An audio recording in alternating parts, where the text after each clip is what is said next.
یعنی انسان کو عقل کم سے کم اس کو پہنچنے کے لیے، وہ انسان بننے کے لیے، انسانیت کے ساتھ اپنا زندگی بسر کرنے کے لیے اس کو 40 سال کا عمر تک لگ جاتا ہے۔ جوانی یعنی بچپن، جوانی اور بڑھاپا۔ جوانی تو اندھا ہو جاتا ہے اور بچپن تو ماں کے گود سے ہو گزرتا ہے۔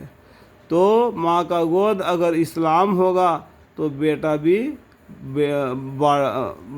اسلامی زندگی گزارے گا، یعنی جو سیکھے گا وہ کرے گا۔ تو جب بڑا ہونے کے بعد میں وہ خود تلاش کرنا چاہیے۔ اور 40 سال کا جو بچہ ہو جاتا ہے تو وہ کہتا ہے کہ اے میرے پروردگار، مجھ کو اس پر مدامت دیجئے کہ میں آپ کی ان نعمتوں کا شکر کیا کروں۔ یعنی شکر کرنا اللہ تعالیٰ کی نعمتوں کو، جو نعمتوں کا اللہ تعالیٰ کے جو شکر کرے گا اس کو اور بھی زیادہ دے گا اللہ تعالیٰ، اور جو ناشکری کرے گا وہ اللہ کو کیا نقصان ہے، تو خود کو ہی نقصان ہے۔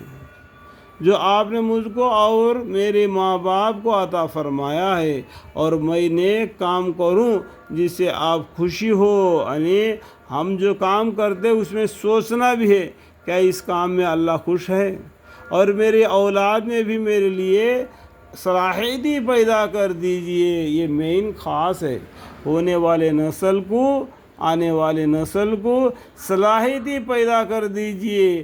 میں آپ کے جناب میں توبہ کرتا ہوں، توبہ کرتا ہوں، توبہ کرتا ہوں، اللہم اغفر لی۔ اور میں فرمانبردار ہوں، منہ سے تو کہہ دیا کہ میں فرمانبردار ہوں، لیکن کام سے کر کے دکھانا ہے۔ ابھی کہہ دیں گے تو اس کے بعد میں اور بھی اللہ کو چھوڑ کر دوسری طرف جانا کتنا ناانصاف ہے۔ دیکھو، یا فرمانبردار ہوں، فرمانبرداری مطلب کیا ہے؟ تیرے حکم کی میں پالن کرتا ہوں، تو اللہ کے حکم کو پالن کرتے ہوئے دوسرے کی طرف بھی جھکنا کتنا گناہ ہے۔ یہ وہ لوگ ہے کہ ہم نے ان کے کاموں کو قبول کر لیں گے اور ان کے گناہوں سے درگزار کریں گے، اس طور پر کہ یہ اہل جنت میں سے ہوں گے، اس وعدہ صادق کے وجہ سے جس کا ان سے وعدہ کیا جاتا ہے۔ اللہ تعالیٰ نے وعدہ کیا جو مومن ہوں گے ان کو جنت ملے گا۔ کہیں بھی نہیں بولا کہ مسلمان کو جنت ملے گا، مسلمانوں کو جنت ملے گا، ہر ایک قوم والا جنت میں جائے گا جو اللہ سے ڈرتا ہو اور قیامت کے دن پر ایمان لاتا ہو، تو وہ ضرور جنت میں جائے گا۔ ایک اللہ کو ڈرتا ہو، ایک اللہ کی عبادت کرتا ہو اور پچھلے دن پر ایمان لاتا ہو تو وہ ضرور جنت میں جائے گا۔ اور جس نے اپنے ماں باپ سے کہا کہ تف ہے تم پر، کیا تم مجھ کو یہ وعدہ یعنی خبر دیتے ہو کہ میں ان قیامت میں دوبارہ زندہ ہو کر قبر سے نکالا جاؤں گا؟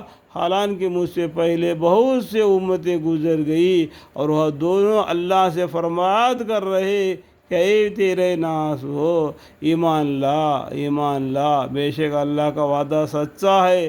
تو یہ کہتا ہے کہ یہ بے سند باتیں اگلوں سے منقول چلی آ رہی ہے۔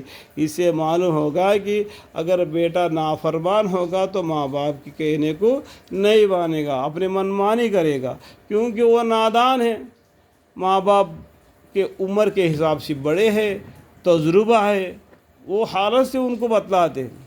جیسا نوح علیہ السلام نے کشتی بنا رہے تھے تو لوگ آگے ان پہ ہنس رہے تھے، اور نوح علیہ السلام نے ان کو دیکھ کے ہنس رہے تھے۔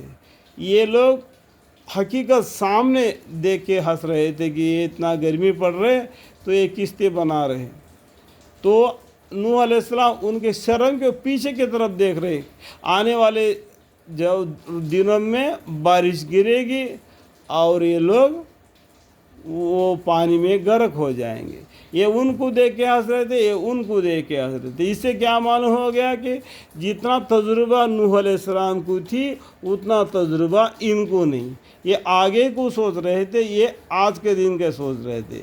جس طریقے سے یہاں پر بیٹے نے اپنے ماں باپ سے انکار کر بیٹھا، یہ وہ لوگ ہیں کہ ان کے حق میں بھی ان لوگوں کے ساتھ اللہ کا قول پورا ہو کر رہا جو ان سے پہلے جن و انسان ہو گزرے ہیں کہ بے شک ایک خسارہ میں رہے اور ہر ایک کے لیے ان کے اعمال کے وجہ سے الگ الگ درجے ہیں. جیسے سورہ رحمان نے بتایا کہ جنت میں اونچے درجہ ایک ہے، اس میں سے 2 قسم ہیں، 1 2، اور نچلے والے درجہ میں 2 قسم ہیں، 1 اور 2. یعنی جنت ایک ہے لیکن اس میں درجوں کے حساب سے 4 ہے.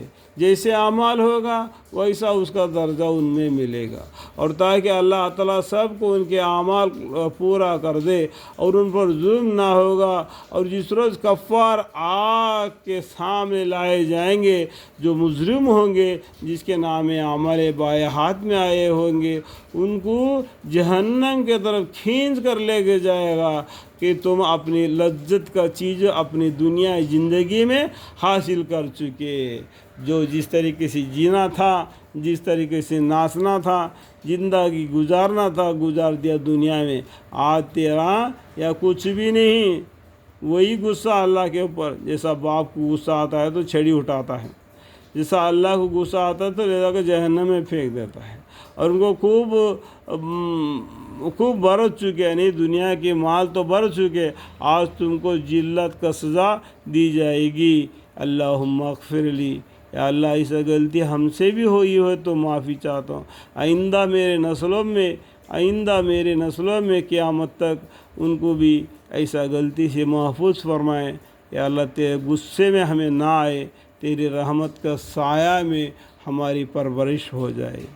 اس وجہ سے کہ تم دنیا میں ناحق تکبر کیا کرتے تھے، اور اس وجہ سے کہ تم نافرمانیاں کیا کرتے تھے. یا اللہ ایسے بے انصافی زندگی سے مجھے، میرے بیوی، میرے بچے، میرے پورا خاندان وسیلہ تا قیامت تک نسل با نسل ان سب کو بچائے رکھے. تیرے قرآن کے ساتھ ہمیشہ گلے لگا کے رکھے. تیرے قرآن کو پڑھتے رہے، اللہ کو یاد کرتے رہے، اللہ کی یاد میں اپنا زندگی بسر کرے. آمین ثم آمین والحمد للہ رب العالمین.